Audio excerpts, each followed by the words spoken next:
You want to be present, you want to rest in this moment, but your mind keeps wandering. It slips into tomorrow. It replays yesterday. It whispers, what if? What if I fail? What if they leave? What if something goes wrong? These thoughts weigh you down. They blur the moment you are in. They make today feel unsafe. Anxiety often begins here, not in the now, but in imagined futures or unfinished pasts. What if builds endless scenarios? Each feels urgent, each feels real, yet none exists right now. This is the weight of uncertainty. Your nervous system stays alert. Your body stays tense. You scan for danger, even when none is near. Presence feels impossible in this storm. The what-ifs drown out your breath. They pull you out of yourself. They make the present invisible. You know this feeling well? Sitting in a room, but not really there. Surrounded by safety, but feeling unsettled. Thinking of everything that could collapse. This is survival mode. Your mind believes worry protects you. It scans every outcome. It prepares for every danger. But preparation becomes exhaustion. Your brain never rests. Your heart never calms. You chase certainty, but certainty never arrives. You want peace. But peace feels like letting your guard down. Letting your guard down feels risky. So the cycle continues. The future steals the present. The past interrupts the now. What if becomes louder than what is. This is why presence feels so fragile. It's not that you lack discipline. It's not that you don't try. It's that your body believes vigilance is safety. Hyper-awareness feels like protection, but it leaves no room for rest, or joy, or simply being alive. The now feels unsafe because it feels unfinished. Your mind wants guarantees. It wants the script written ahead of time. It wants to know how the story ends, but life never offers that. Life only offers this breath, this heartbeat, this step. And for the anxious mind, that feels unbearable, because this step might lead to danger.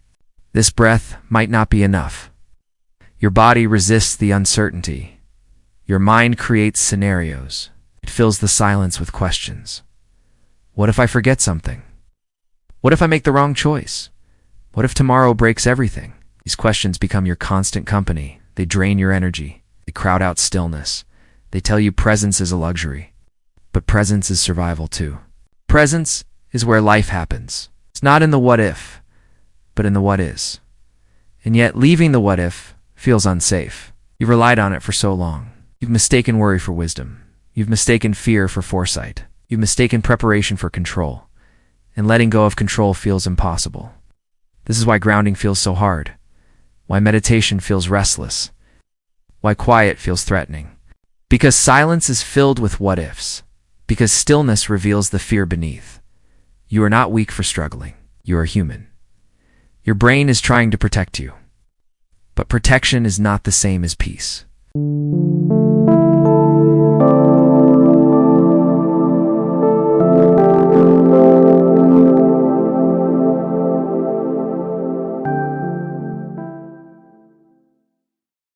Let's pause here. Notice the pattern of what if, how it rises without permission, how it repeats familiar fears. Ask yourself gently, does worry prepare me, or does it only exhaust me? When has what if saved me? When has it stolen my peace? You may realize, it takes more than it gives. You prepare endlessly, but the storm you prepare for rarely comes, yet your body feels the stress anyway. As if every danger were real. What would happen if you questioned it? Not with anger, not with judgment, but with curiosity. Ask, is this thought true? Ask, is this fear happening right now? Often the answer is no. The moment is safe. The fear is imagined. This is not denial. This is clarity. The mind invents threats, but presence reminds you, this breath is still here. This chair still holds you. The ground is steady beneath your feet. What if makes you float away? What is brings you back down? You can test this in small ways. Name what you see. The color of the walls. The light in the room. The sound of your breath. The sensation in your hands. Notice how what is feels different. Notice how your body softens. Presence is not far away. It's right here, waiting. But the mind resists stillness. It believes vigilance keeps you safe, so it whispers more what-ifs. But you are allowed to question them. You are allowed to answer back. Thank you for protecting me, mind, but I am safe right now. This simple phrase creates space. Space between fear and truth. Space between reaction and choice. In that space, presence can breathe again. What if you stop fighting your thoughts? What if you let them pass by, like clouds moving across the sky? You don't need to chase them. You don't need to hold them. You don't need to prove them wrong. You only need to see them for what they are. Thoughts, not truths. Fears, not futures. Your body responds to what if, as if it's happening now. But you can remind yourself, this is not now. This phrase brings you back. Back to what is happening. Back to the only place life exists. The present moment. Ask yourself, what is real right now? Your breath is real. Your heartbeat is real. The chair beneath you is real. The fear in your mind is not real. It is imagined. It is a shadow of possibility, not the truth of this moment. Begin noticing how often what if lies. Notice how it repeats the same story. How it predicts disasters that never happen. How it tells you survival requires constant worry. But presence reveals another truth. Life keeps unfolding whether you worry or not. Tomorrow will arrive. Whether you lose sleep or not, the future will come. Whether you prepare endlessly or not. So what is the cost of worry? The cost is today. The cost is your peace. The cost is the life you are living now. You deserve more than survival. You deserve presence. You deserve to experience your own life, not only to anticipate it, not only to fear it, to be here for it, in your body, in your breath, in this exact moment, right now. Presence doesn't need to be grand. It begins in small, almost invisible ways. The way you notice your breath before sleep, the way you pause before answering, the way you feel water on your skin in the shower. These are all doorways into now. You don't need perfect silence to be present. You don't need hours of meditation. You need only a moment of noticing. Start with your breath, not by controlling it, but by feeling it. The coolness of air entering, the warmth of air leaving. Stay with that for 3 breaths. That's already presence. Then return whenever you remember.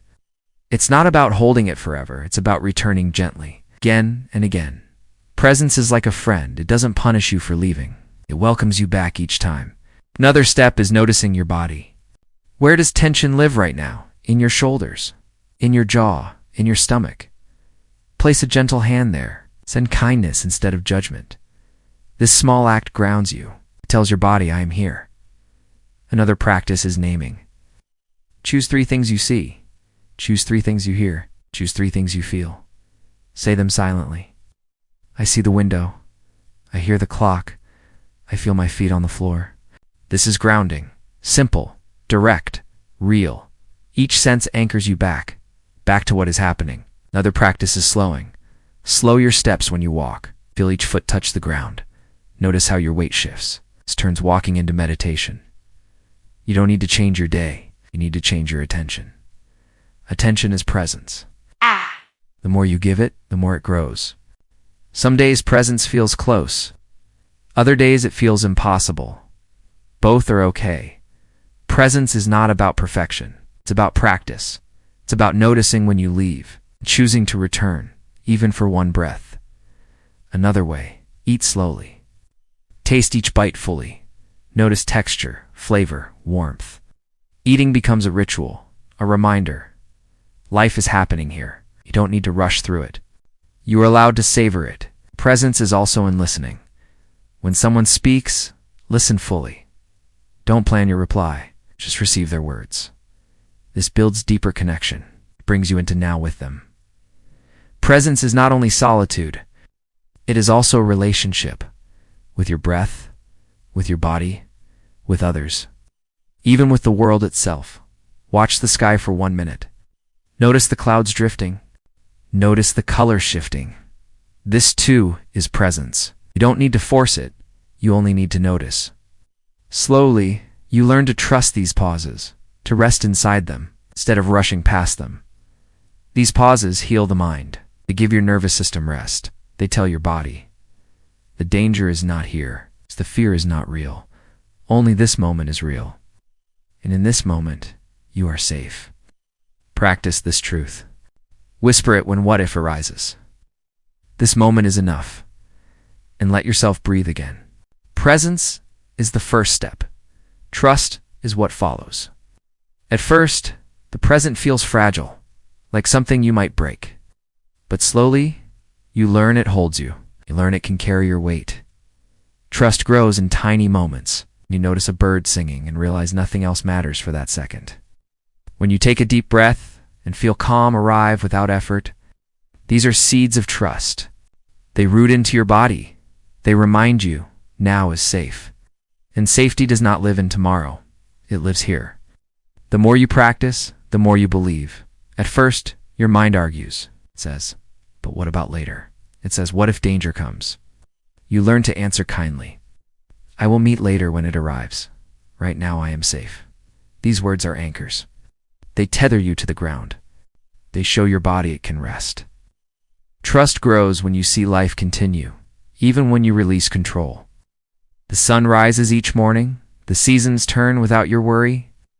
Life carries itself forward. You don't need to hold it so tightly. Presence shows you this. Trust lets you believe it. Slowly you stop gripping each fear. You start opening your hands, letting go, even a little. And in that release, peace enters. You learn that not every problem needs solving. Some moments only need living. This realization is freedom. It is trust embodied. You notice it when you pause, when you let silence stay without filling it, when you let stillness be enough. The world doesn't fall apart. You don't fall apart. Instead, you feel steady.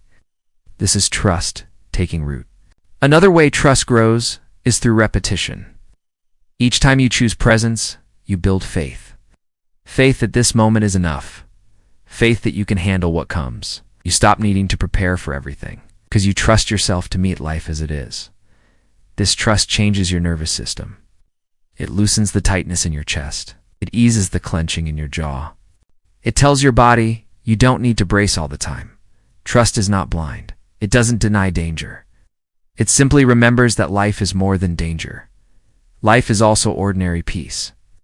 Life is also beauty unnoticed. Life is also joy, however small. And these two deserve your attention. You begin to notice them more often. The sound of leaves in the wind, the warmth of tea in your hands, the comfort of a quiet room. These moments teach your body to relax. They teach your mind to soften. This is how presence becomes trust, not through force, but through repetition and gentleness. Each small moment adds up. Each pause becomes proof. Proof that you are okay.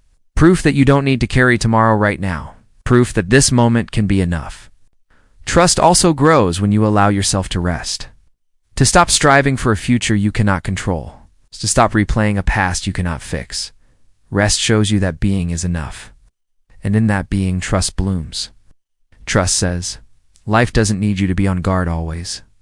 Trust says, you can rest and still be safe.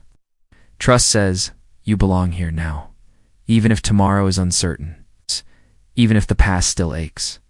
You belong in this breath, and this belonging grounds you deeper. So you stop rushing so much. You stop rehearsing every outcome. You stop living entirely in what if. You start living in what is. This shift changes everything, because the more you live here, the freer you feel. And slowly, you trust life enough to let it hold you. When trust grows, presence changes shape. It's no longer a fragile practice. It becomes a way of living. Each breath feels like an arrival. Each step feels like grounding. The world reveals more detail. You notice things you once missed. The softness of morning light, the way wind bends the trees, the quiet rhythm of your heartbeat. Life feels slower, but also richer, not because the world changed, but because your attention shifted. You stopped rushing toward tomorrow.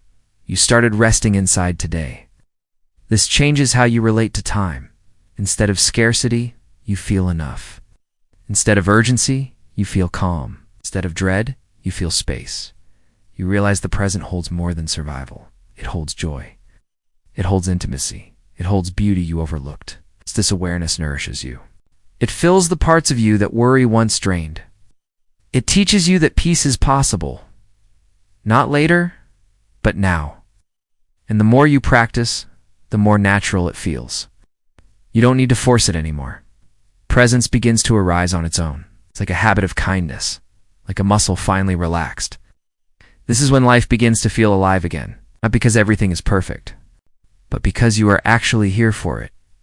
Even simple things carry weight. The way sunlight warms your skin, the way laughter sounds deeper, the way stillness feels safe. You are not waiting for happiness. You are meeting it where it is. And you realize it was always here, hidden under layers of what if, buried beneath fear of tomorrow, but presence uncovers it. Trust lets you believe it, and now you can live it. You find joy in the ordinary, washing dishes slowly, walking without a destination, listening to a friend without rushing.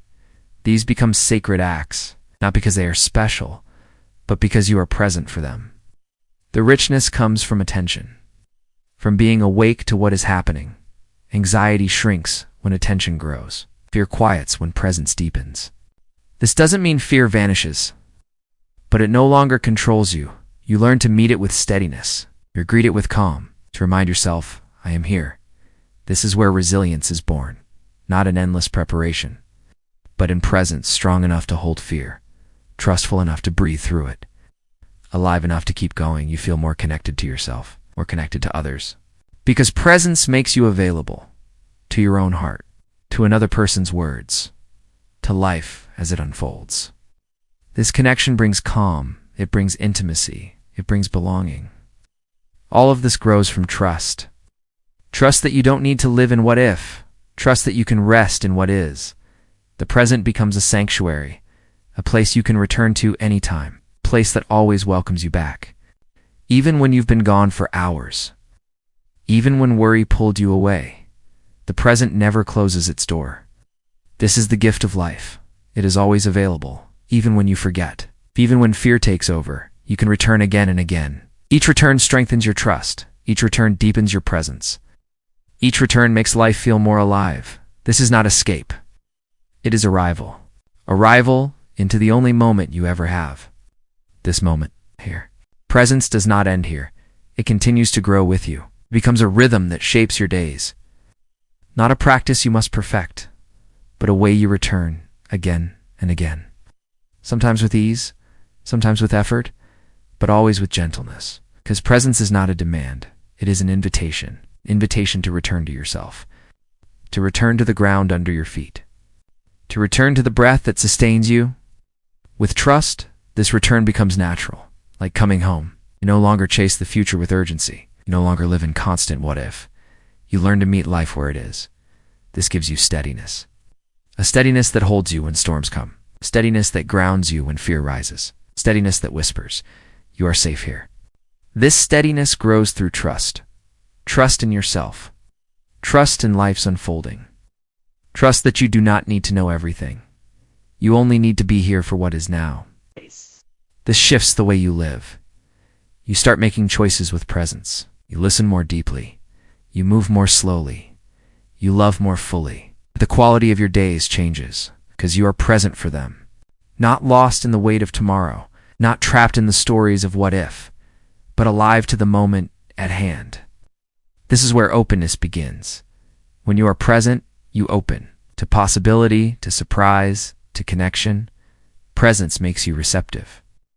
Not guarded by fear, but softened by trust. You stop bracing for what could go wrong. You start noticing what is already right. Life begins to feel less like defense, more like participation. You are no longer waiting for life to begin. You are living it now. This openness expands into hope, not the desperate kind, but the quiet kind. The kind rooted in presence. It's the kind that trusts the moment is enough. It's the kind that sees tomorrow as unknown, but not threatening. Hope becomes gentle. Hope becomes steady. Hope becomes a companion, not a demand. And you begin to carry this everywhere. Into your work, into your relationships, into the silence of your own heart. Presence, trust, openness, and hope weave together. They form a way of being, a way that steadies you through change, a way that softens the edges of fear, a way that makes life feel full again. This does not mean life will never hurt. Pain will still come. Loss will still come. Uncertainty will still come. But presence changes your relationship with them. You no longer run ahead to protect yourself. You no longer live in the fear of what might happen. You meet life as it arrives, and one breath at a time, one step at a time, one moment at a time. This is not weakness. It is strength, quiet strength born from trust. A strength that does not resist reality, but leans gently into it. You carry this strength with calm, carry it with compassion, you carry it with patience. This is how presence becomes lasting. It is not something you achieve once. It is something you practice across a lifetime, sometimes easily, sometimes imperfectly, but always with return, always with hope, always with trust. And in this practice, life feels more alive. Not tomorrow, but now. This is quiet philosophy, where thinking isn't loud, and life doesn't need to be either. Subscribe if you haven't already, not for noise, but for something you can actually feel.